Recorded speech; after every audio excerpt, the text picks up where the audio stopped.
Hindi ko maintindihan ang aking Meow Mi. Noong isang araw lang, hindi maganda yung pakiramdam niya. Nagkukulong siya dito sa kwarto. Idinadamay pa ako na hindi lumalabas. Ngayon naman, gumaling lang siya.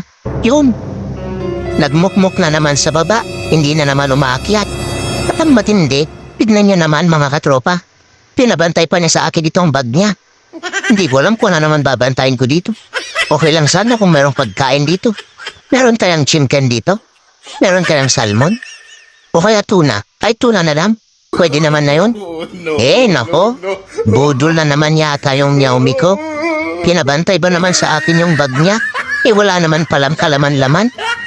Ay, naku. Wala man lang mapaglaruan dito. Dapat pala bumaba na lang ako. Nakapagligadig pa ako. Dito pinapabantay niya sa akin sa kwarto. Itong bag, wala naman palang laman. Kahit man